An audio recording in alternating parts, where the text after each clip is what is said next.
Sir నమస్తే sir. నమస్కారం. Sir నిన్న చూస్తే మాజీ ఎస్పీ జైపాల్ గారు అరెస్ట్ అయ్యారు. అసలు ఎలా చూస్తారు ఈ అరెస్టు? ఆయన సహకరించలే అక్కడ ఏదైతే దర్యాప్తు చేస్తున్న సమయంలో కూడా పోలీసు వాళ్ళకి సహకరించకపోవడం వల్ల తనని నిన్న రాత్రి అరెస్ట్ చేశారు. ఈ కేసు ఎలా ఉండబోతా ఉంది? ఒక పోలీస్ అధికారి తను డ్యూటీలో ఉండంగా అతని బాధ్యతని ప్రొసీజరల్ వైజ్గా, సబ్స్టాంటివ్ రైట్స్ వైజ్గా నిర్వర్తించేటప్పుడు కొన్ని ఆటంకాలు వస్తాయి. హ్మ్.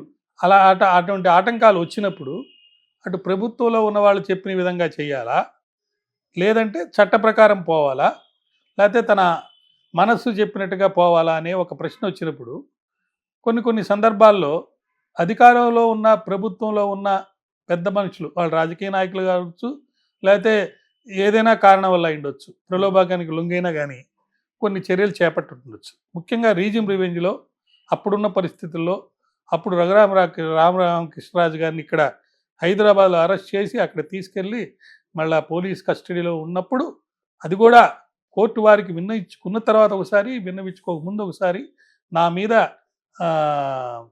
చట్ట వ్యతిరేకంగా నన్ను తిట్టారు, కొట్టారు, ప్రొసీజర్ ఫాలో కాలేదు, దాంట్లో కారకుడు ఈయన అని చెప్పి అప్పుడు కేసు పెట్టడం జరిగింది. ఇది సుప్రీంకోర్టు దాకా వెళ్ళింది. తర్వాత సుప్రీంకోర్టులో ఏం ఆర్డర్ ఇచ్చారో అది లీగల్గా ఉందా లేదా అనే విషయం కూడా ఎవరు పట్టించుకోలేదు. కానీ ఇప్పుడు కూటమి ప్రభుత్వం వచ్చిన తర్వాత దానికి సంబంధించి అప్పుడు ఈయన అధికారిగా ఉండి పర్యవేక్షణ చేసి దర్యాప్తు చేసిన ఆయన కాబట్టి ఈయన్ని పిలిచారు, పోలీస్ స్టేషన్కి వెళ్ళాడు. వెళ్ళిన తర్వాత అక్కడ ఈ పరిశోధనలో భాగంగా ఈయన్ని విచారించినప్పుడు ఈయన చెప్పే విషయాలు వాళ్ళకి కోఆపరేటివ్గా లేవు. కాబట్టి ప్రొసీజర్ ప్రకారం ఆయనకి వైద్య పరీక్షలు చేసి తదనంతరం ఆయన్ని అరెస్ట్ చేసి ఈ కన్సర్న్ కేసు గుంటూరులో ఉంది కాబట్టి అక్కడ గుంటూరుకి తీసుకెళ్తాము అని చెప్పేసి అక్కడ వాళ్ళు చెప్తున్నట్టుగా మనకు తెలుస్తుంది. అయితే ఇప్పుడు ముద్దాయికి కూడా కొన్ని హక్కులు ఉంటాయి కదా. సో ఈయనకున్న హక్కు ఏంటి? ఈయన చట్ట ప్రకారం ఆయనకి నోటీస్ ఇచ్చినప్పుడు వెళ్ళి అటెండ్ అయ్యాడు. So is cooperating. ఇతను కోఆపరేట్ చేస్తున్నా కానీ ఒక పోలీస్ అధికారిగా ఉండంగా ఈయన చేసిన ఒక డ్యూటీ అనేది కరెక్ట్గా చేయలేదని ఒక పెద్ద సీరియస్ అలిగేషన్ తోటి కేసు పెట్టారు కాబట్టి allegations are serious in nature. So సీరియస్గా ఉన్న ఈ అలిగేషన్స్లో ఇతను అరెస్ట్ చేసి రిమాండ్ కనుక కోర్టు వారు పంపితే అక్కడ ఈయన బెయిల్ అప్లికేషన్ వేసుకోవాలి. ఆ బెయిల్ అప్లికేషన్ వేసిన తదనంతరం ఈయన బెయిల్ ఇస్తారా లేదా కూడా మనం వేచి చూడాల్సిందే. ఓకే, అంటే గతంలో ఏదైతే రఘురామకృష్ణ మీద వేధించిన కేసు ఏదైతే ఉందో నిజంగానే మరి ఆ కేసు ద్వారా మరి ఈ రోజున అంటే ఇంకా చాలా మంది ఉన్నారని చెప్తా ఉన్నారు. మరి ప్రధానంగా తనను అరెస్ట్ చేశారు. ఉన్నత అధికారిగా ఉన్న అతను ఇలా అరెస్ట్ కావడాన్ని ఇలా చూస్తారు. అంటే మీరు ఇందాక అన్నట్టుగా పోలీసు దాంట్లో ఉండి కూడా తను ఈ విధంగా ఫ్రాడ్ చేయడము, అధికారులు చెప్పినట్టు వినాలా లేకుంటే ఇటు వాళ్ళ ఏదైతే చట్టంలో ఉన్న వినాలనే డైమా మలిక్ లో ఉన్నారు కదా, వాళ్ళకి ఏం చెప్పదలుచుకున్నారు మీరు? పోలీస్ అధికారి కానీ, అప్పుడు వైద్యాధికారి కానీ, అప్పటి న్యాయమూర్తి కానీ, వీళ్ళందరూ కూడా, లేకపోతే ఈయనకి సహకరించినటువంటి చిన్న అధికారులు కానీ, అంటే ఎస్ఐలు, పోలీసు కానిస్టేబుల్స్, వీళ్ళందరూ కూడా, లేదా వీళ్ళ వెనకుండి కాన్స్పిరసీలో భాగంగా నడిపించినటువంటి రాజకీయ నాయకులు కానీ, అప్పుడు మంత్రులు కానీ, ముఖ్యమంత్రి కానీ, ఎవరైనా సరే అందరూ కూడా చట్టం కింద పనిచేసేవాళ్ళు కానీ, చట్ట ప్రకారం పనిచేసిన వాళ్ళే. వాళ్ళకున్న పవర్ కనుక మిస్యూజ్ చేస్తే మ్యాలిస్ తోటి ఒక దురుద్దేశాన్ని మనసులో పెట్టుకొని దాంట్లో భాగంగా మరి ఎవరి మీదైనా చర్య తీసుకొని ఉంటే ఖచ్చితంగా దానికి వాళ్ళు బాధ్యులయ్యి ఆన్సర్ చేయాల్సిన బాధ్యత చట్టంలో అతని మీద పెట్టే కేసుల విషయంలో కానీ, దర్యాప్తులో కానీ అతను కోఆపరేట్ చేసి అతనికి ఇన్నోసెన్స్ని ప్రూవ్ చేసుకోవాల్సిన బాధ్యత అతని మీద ఉంది. లేదు ఇతను చేశాడు నేరం అని చెప్పి చూపించాల్సిన బాధ్యత వీళ్ళ మీద ఉంది. ఇంకోటి రఘురామరాజు గారు ఇలా మాట్లాడుతూ ఖచ్చితంగా శిక్ష పడుతుంది నన్ను వేధించిన అన్నట్టు కూడా తను క్లియర్గా చెప్తున్న దాఖలాలు కనబడుతుంది. మరి గతంలో చేసిన దానికి శిక్ష పడుతుందా, ఎలా ఉండబోతా ఉంది, అందులో జైపాల్ ఎంతవరకు తప్పు ఉందని మీరు అనుకుంటా ఉన్నారు? ఇప్పుడు కేసు పూర్తి వివరాలు మనం క్షుణ్ణంగా పరిశీలిస్తే తప్ప దానికి సంబంధించి ఇప్పుడున్న స్టేజ్, గతంలో చాలా విషయాలు మనం అప్పుడు కొన్ని రఘురామకృష్ణరాజు గారు పర్సనల్గా ఆయన బయటకు వచ్చి వీడియోలో చెప్పడం కానీ, అయితే కేసు రికార్డ్స్కి సంబంధించి అప్పుడు ఇచ్చిన డాక్టర్లు, మరి ఆ గుంటూరు జీజీహెచ్ డాక్టర్ కానీ, తర్వాత సుప్రీంకోర్టు ఆర్డర్స్ ప్రకారం హైదరాబాద్లో ఆర్మీ హాస్పిటల్లో ఎక్కడో అక్కడ ఇచ్చిన తీర్పు కానీ ఇవన్నీ చూస్తే అతని ఒంటి మీద గాయాలు ఉన్నట్టుగా మనకు తెలిసింది. మరి గాయాలు అతను కస్టడీలో ఉన్నప్పుడు గాయాలు తగిలినాయి కాబట్టి అతను నేరం చేశాడా లేదనేది అదొక ఎత్తు. ఆ కేసు ఏమవుతుంది ఏం అవ్వలేదని. కానీ ఇతన్ని అరెస్ట్ చేసినప్పుడు కానీ, చేసే సందర్భంలో కానీ, తర్వాత ట్రాన్స్మిషన్లో ఆయన తీసుకొచ్చినప్పుడు కానీ, దాని తదనంతరం కోర్టుకు ప్రొడ్యూస్ చేసిన తర్వాత వాళ్ళ కస్టడీలో ఉన్నప్పుడు విచారించే దాంట్లో భాగంగా కొంతమంది ముసుగులు వేసుకొని ఏదో చేశారని చెప్పి ఈయన అలిగేషన్. టైం కూడా చాలా తీసుకున్నారు 24 hours లో చేయలేదు. ఇట్లాంటి అంటే ప్రొసీజర్ వైలేట్ చేశారు, నా యొక్క సబ్స్టాన్సివ్ రైట్ ను వైలేట్ చేశారు, నా ఇన్నోసెన్స్ నేను ప్రూవ్ చేసుకోవాలని నేను ప్రయత్నం చేస్తుంటే వీళ్ళు చట్ట ప్రకారం వాళ్ళు పెట్టిన కేసుల్లో నేను తప్పు చేశానా లేదనేది చూపించడానికి పక్కన పెట్టి కాన్స్పిరసీలో భాగంగా హెరాస్ చేశారు, నన్ను ఇబ్బంది పెట్టారు, నన్ను కొట్టారు, తిట్టారు, నన్ను చట్ట వ్యతిరేకంగా వాళ్ళు చేయకుండా పనులన్నీ చేశారని చెప్పి ఈయన ఒక అలిగేషన్. దాన్ని ప్రూవ్ కావాలి కదా, ప్రూవ్ అయినప్పుడు ఖచ్చితంగా వాళ్ళ మీద చర్యలు అనేది జరుగుతుంది. ఒకవేళ ప్రూవ్ అయితే ఎలాంటి శిక్ష పడే ఛాన్స్? సీరియస్ గానే ఉంటది అఫెన్స్. 7 years ఒకటి ఉంది, 10 years ఒకటి ఉంది. 10 years ఉన్న కేసుల్లో ఏంటంటే జనరల్ గా బెయిల్ రాదు. 7 years ఉన్న కేసుల్లో బెయిల్ వస్తుంది, బిలో 7 years ఉంటే. కాకపోతే ఇక్కడ డ్యూటీలో ఉన్న ఒక ఉన్నతాధికారి ఎవరైతే మానవ హక్కులను కాపాడాలో ఆయనే ప్రాథమిక హక్కులు మానవ హక్కులని భంగం కలిగించినట్టుగా ఒక అలిగేషన్ అనేది ఉంది.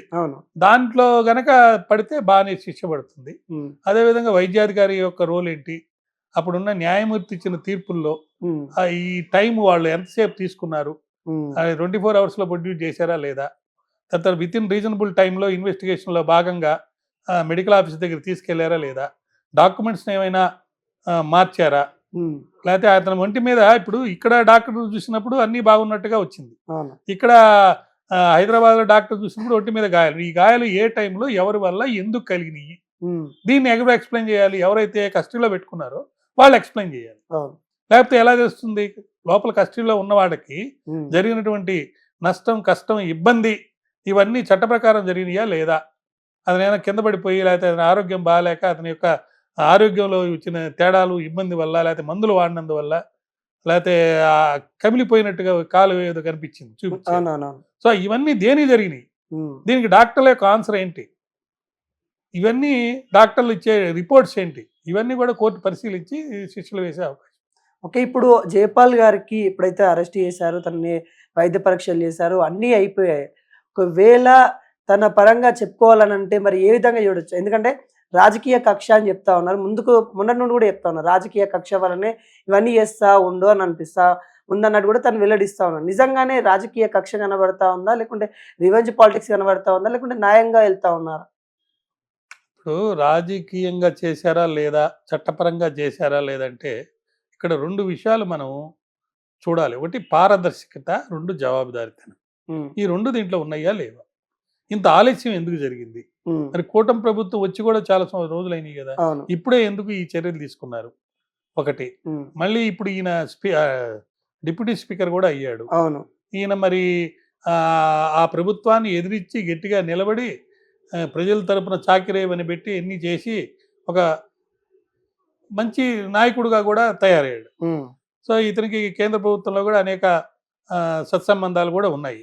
మరి కూటమి ప్రభుత్వంలో బీజేపీ వాళ్ళు మరి జగన్తో కూడా కలిసి నడుస్తున్నట్టుగా కనపడుతుంది.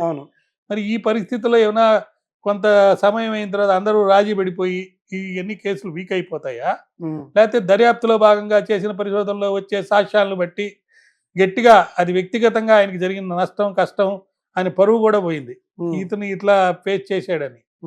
సో అతను ఇబ్బందులు పడ్డాడు కాబట్టి సో ఆ కేసు నిరూపించి దాంట్లో రాజకీయ ఉద్దేశాలు ఉన్నాయి, రీజియన్ రివెంజ్లో భాగంగా ఇప్పుడు వచ్చిన ప్రభుత్వం చేయటం లేదు, అది చట్ట ప్రకారమే జరుగుతుందని బాధ్యత చూపించాల్సిన బాధ్యత మరి వీళ్ళ మీద కూడా ఉంది. మరి వేచి చూడాల్సిందే తప్ప ఇది అని ఇతమిద్దంగా మనం చెప్పేదానికి అవకాశం లేనటువంటి కేసు. ఇంకోటి, అతను ఉన్నత స్థాయిలో ఉన్నాడు, తనకి చట్టంలో ఎలాంటి శిక్షలు పడతాయి ఏంది అని కూడా తెలుసు, అన్ని అవగాహన ఉన్న వ్యక్తి ఈ రోజు పోలీసు వాళ్ళకి ఎందుకు సహకరించట్లేదు? ఆయన ప్రకారం ఆయన సహకరిస్తున్నట్టుగా ఆయన చెప్తున్నాడు. ఆయన వెళ్ళి హాజరయ్యాడు, వాళ్ళు అడిగిన ప్రశ్నలకు చెప్పాడు. ఆర్టికల్ 20 Clause 2 లేదా ఆర్టికల్ 20 ప్రకారము ఎవరైనా తనకి వ్యతిరేకంగా ఉన్న సాక్ష్యాన్ని అతనే చెప్పాల్సిన అవసరం లేదు. నాకు వ్యతిరేకంగా నేనెందుకు సాక్ష్యం చెప్పాలి, నాకు హక్కు ఉంది, నేను ఇన్నోసెంట్ అయినప్పుడు నేను నోరు మెదపకుండా ఉన్నంత మాత్రం నేను నేరం చేసినట్టు కాదు.